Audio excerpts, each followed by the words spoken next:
అందరికీ నమస్తే అండి.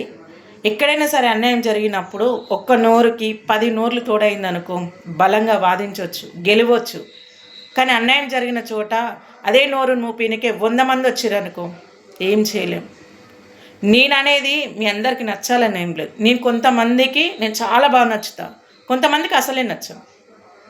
యేసుప్రభు అంతటోడే అందరికీ నచ్చాలని లేదు, రాముడు అంతటోడే అందరికీ నచ్చలేదు, కృష్ణుడు అంతటోడే ఎవరికి నచ్చలేదు.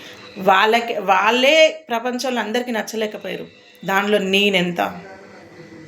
నేను ఈరోజు ఏదో సెలబ్రిటీ కావాలనే ఉద్దేశంతో నేను రాలేదు. ఈరోజు నేను రావడానికి రీజను ఓన్లీ నా విషయంలో నాకు అన్యాయం జరిగింది కాబట్టి ఇలా ఇంకొకరికి జరగకూడదనే ఉద్దేశంతో రావడం జరిగింది తప్ప ఏ రాజకీయ నాయకుని తీసుకొచ్చి బురదలు వేయాలి, లేకపోతే గవర్నమెంట్ ఎంప్లాయీని తీసుకొచ్చి బురదలు వేయాలి, లేకపోతే మత కల్లులను పెట్టాలి, అవన్నీ కాల్చి కాదు.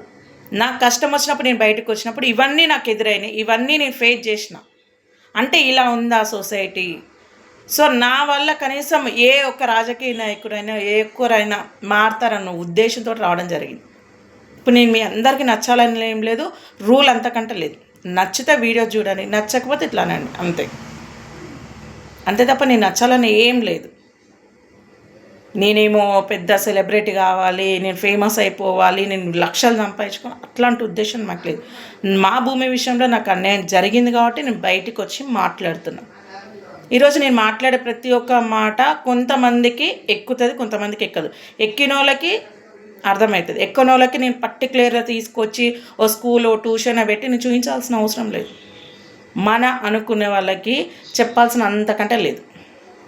మనం అనేది అందరికీ నచ్చాలని లేదు. దేవుళ్ళు అట్లోటోళ్ళే అందరికీ నచ్చలేదు, అర్థమైందా? దేవుళ్ళు అట్లోటోళ్ళే అందరికీ నచ్చలేదు. మనుషులం మనం అందరికి నచ్చాలని రూల్ ఏమన్నా ఉందా? ఏం లేదు.